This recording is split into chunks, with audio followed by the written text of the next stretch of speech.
I'm not a normal tourist. I'm a disaster tourist. I only visit places that are falling apart and are totally broken. I'm not interested in normal tourism. I get quite bored with it, to be honest. You know, and I see people suffering. I see the challenges. So let me take you back to February this year. Not Turkey. I'll come back to that a little later. I was in Yemen. We're running operations in there since 2012. The country is in a civil war. When we got there, to travel 180 kilometers, we had to go around the war. It took us 8 hours to do 180 kilometers, to go to the mountain passes, dusty roads all over the show. There is no electricity. We're complaining about electricity cut. There is zero electricity. The electricity is cut. There is no water. People need dialysis. Our trucks from bores that we are funding is bringing water to the hospitals for dialysis and other support. When you drive through the streets, there isn't a single complete building. All the buildings are left incomplete. Houses, companies, factories, offices, all incomplete, whether it's Aden, Taiz, Hudaida, wherever it may be, Sana, all incomplete buildings, which means the entire construction industry has collapsed.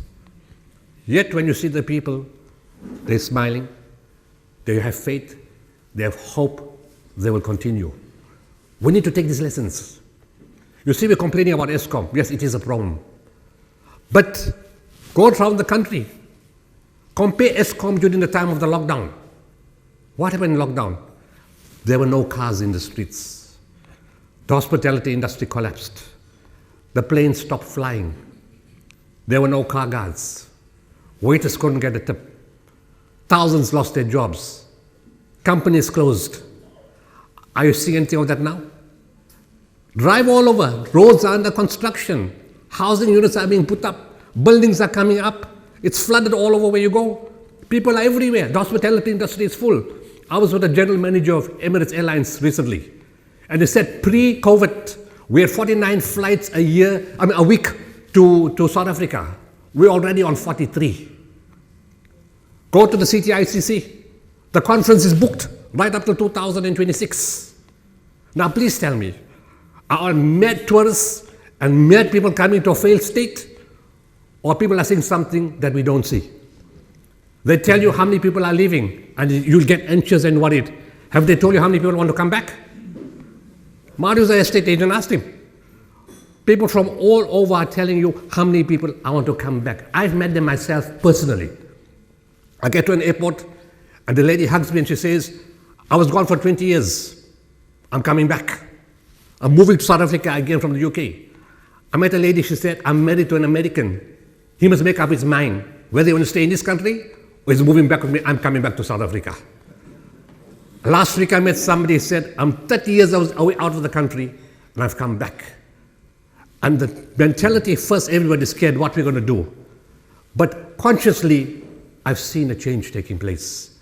Where people decided, you know what, you can't have your legs in two places. You're either here or you're out. There's no middle way. And people have decided they're going to stay. And they're going to fix it and make it work. But you have certain fears. You have certain anxieties. You have challenges. How do you deal with this? The first big challenge you have is a negative mindset. If you have a negative mindset, it will destroy your physical body also. No matter how strong and how fit you are, you'll be paralyzed. You will not be able to move. And our problem is that since 2019, we've had too many disasters linked to each other. And we've combined the disasters together and we haven't isolated them and dealt with them individually. In disaster management, we don't do that. We take one at a time and fix it or deal with it. So we had the biggest problems in KZN, more than anybody else. Because in 2019, when Cyclone Idai hit Mozambique, Malawi and Zimbabwe, we had floods in Durban. It caused a huge destruction. 2020, we were all in the same boat and the whole world was in the same boat. We all got hit by COVID. In 2021, again specific to us, we had the civil unrest. People call that an insurrection, an uprising, nothing of the sort. I'll discuss that a little later. In 2022, we had floods, major floods that caused huge mayhem. The biggest loss of life in South Africa in a flood was in 2022. And 2023 came ESCOM's troubles. It was more manifest. It was there a long time ago, but it was more manifest. So what happened? The biggest challenge was COVID. You see, mental health, mental illness became very big during COVID. We didn't address the floods of 2019, and then came COVID. You know it's a huge problem when healthcare professionals tell you, I need a psychologist. Because healthcare professionals are macho. They don't need any help because they're fine. I know that. I take them to disasters. They see the worst things on earth, and they say, we're fine, we don't need anything. We're okay, we don't need anybody to talk to. But they do talk to each other on the field. They find subliminal ways of sorting the problem out. But during the COVID, for the first time on medical chats, I saw the signs coming that we need help. Because remember, they saw their fellow doctor die in front of them. They saw their wife die in front of them. And they saw patients who could not relate to their families because the husband is in the ICU and the wife is outside. You can't come inside. It's COVID. It's distancing. So you die alone. And not one, thousands died alone. And they've seen this, and that compassion as a human being comes in, that how can we survive this? It caused a mental impact on everybody. So on the chat they say, because it's a macho thing, you can't ask for psychology. So they say, is there like somebody doing yoga? Who's doing breathing exercises? Is there somebody doing mindfulness? Where can we go in the mountain and do meditation? When they start talking like that, the signs are coming on. We've got a problem. And then eventually they say, can I see a psychologist? Which psychiatrist can you recommend? When a healthcare professional says that, the most hardened guy who doesn't want to see a psychologist, there's a serious problem. We haven't dealt with that problem yet. It hasn't affected the health only. It affected children who lost their parents, husbands who lost their wife, people who lost their jobs, police SAPs who lost their members. We lost 1,500 doctors. We lost 2,000 teachers. So that effect of that COVID was still recovering. And then came the civil unrest in Durban, which just caused more havoc to people, got more terrified. They had not recovered from one, and they got another stroke on top of it. Another effect on the mental well-being. And then came the huge floods, where you saw the people sitting on the edge of the Umzinjati River. And you're asking them, what are you doing there? It's dangerous. And they tell you, we're waiting for the bodies of our family people to float down so we can catch them there. Because we want closure. And people will call you from all over and say, we need earth-moving equipment. My two-year-old baby is stuck inside there in the mud. She's somewhere inside there. We picked up more than 400 people were missing. Because I set up a line for people to call if somebody is missing. And from all over they had the trauma. Up till now, there's many that have not been found. And people haven't received closure. So that compounded COVID. And when ESCOM came, it was like the doomsday. People have started talking. It's a failed state. Economy is going to collapse. South Africa is going to collapse. Have they traveled to disaster areas? Do they know what they're talking about? In 2008, when when economic collapse came from the States, didn't we survive? Far bigger than what we got now. We survived. Interest rates 8.5%, 9% now. We're complaining. We reached interest rates of 24%. We survived that. We've survived the floods of 2019. We've survived COVID. Business is back to normal, everywhere. Yes, we've got a challenge of ESCOM. It's not something we can't fix. In the beginning I said, nothing is insurmountable. And you saw in the last 10 days, we haven't had that amount of load shedding. And yet, we survived May for winter. We've survived up till the 22nd of June for, let's hope the sun comes up. And July and August, we won't have too much of a problem. And our systems, they're busy fixing load shedding. But we all have a responsibility collectively, you see. It's not the government's ESCOM. It's our ESCOM. Because the country does not belong to the government. It's not their country. They're only administrators. It's my country. And your country, and the country of 65 million people. We look after it. Because it belongs to us. The airport belongs to us. The harbor belongs to us. The sea belongs to us. The mountains belong to us. The roads belong to us. It's not theirs. They've been there, set there for a responsibility. You need to do your responsibility because you've been put there with trust. It's the same for any government anywhere in the world.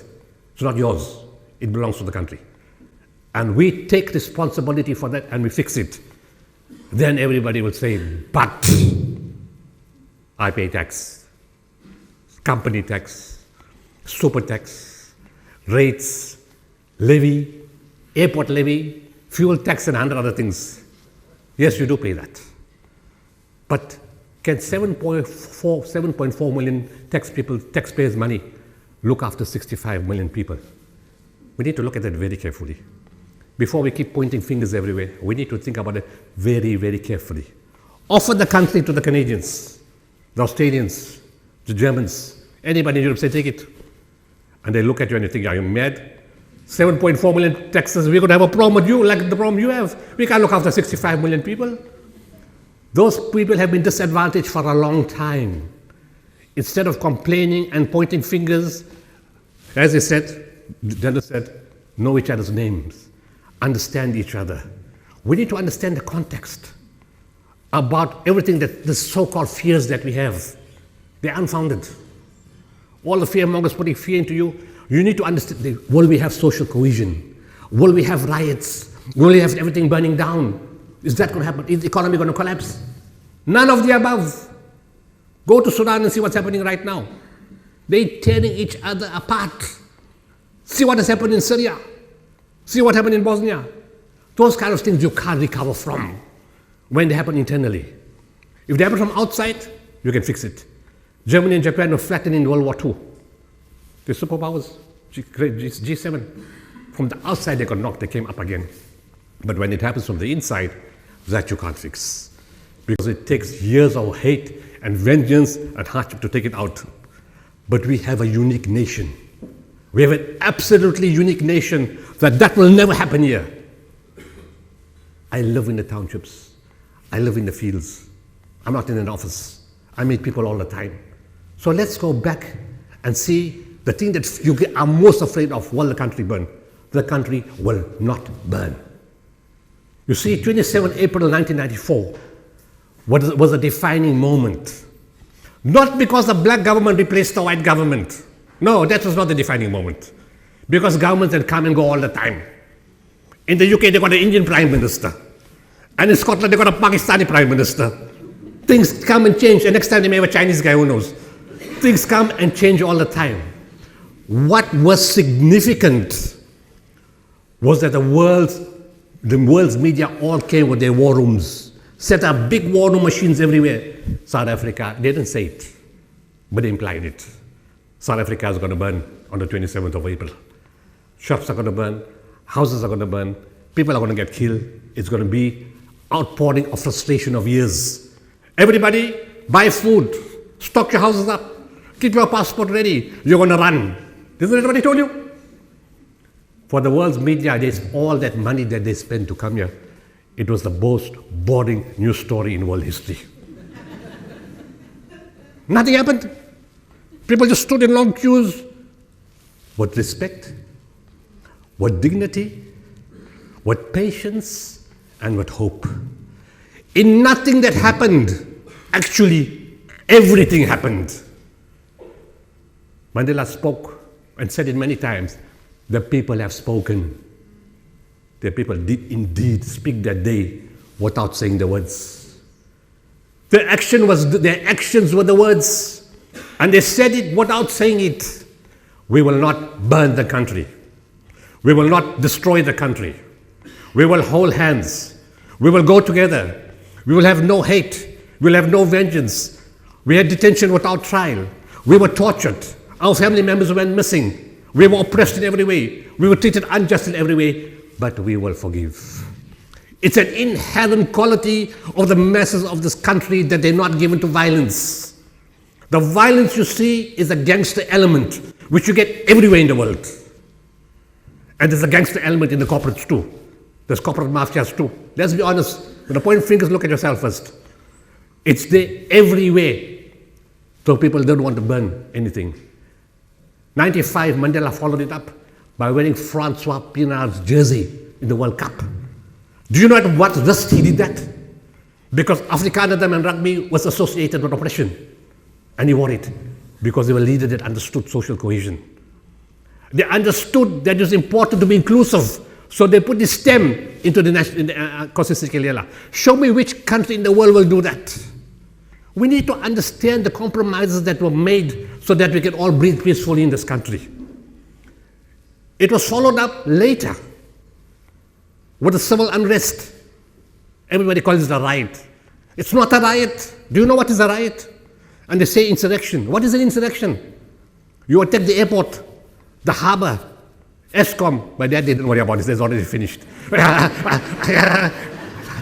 The union buildings, parliament, and everything, defense force, police, you attack that.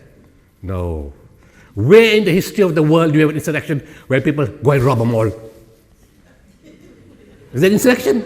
Take a fish, take a pair of shoes, one shirt, one branded top? No. Those people didn't burn the malls. They were the scapegoats of politicians who are we call traitors and anti-patriots. That's the only name to call them. When you make friction one group against the other, you are traitors and anti-patriots. You don't belong in power. But this was not politics. This was pure theft, economics. Because the guys who stole the most came with German cars to fill their boots and the front seats. And they came after hours to steal 2,000 pallets from a warehouse. I won't give the company name. Goods that were made by a company to be delivered to another company, another 100, 400 pallets. At night, the biggest theft took place, and trucks were loaded. Poor people who got no shoes don't have heisters. They don't have 4x4s. They don't have big trucks. They don't have German cars. They were the scapegoat to cause friction and conflict. They had a fantastic social media campaign to drive fear into everybody, and we still don't learn. We press forward, press forward, press forward, without checking and verifying the information. And I agree with General Makonazi, the KZN police commissioner. I would have done exactly the same thing that he said he would have done. I would have shut down social media. Because the conflict was being driven on social media, creating a fear factor and creating racist conflict. That was the best way to burn a country. And you know those things like that? It's people who've got no power, who've got no numbers. So the only way to create numbers is to tell people go take stuff from the mall for free. They'll come in the thousands. Do that in Europe, do that in Asia, do that in South America. They'll come in bigger numbers to take free stuff. But they were not violent. They were not violent. The burning you got was people who came behind them to burn the stores, not those people. A 4-year-old was walking with his mother. A 70-year-old granny was walking with a walking stick. How violent can this lady be? AK-47 in her hand? No, a walking stick in her hand. Nothing to come in the malls. And they took and they walked past and then they waved. Hello, I stole one fridge. Kind of stuff. And they walked across the roads and they didn't harm anybody. They got to the top, took the stuff, and 3 days later, of course, the police and everybody came, all those things came back. But more than that, they felt absolute remorse.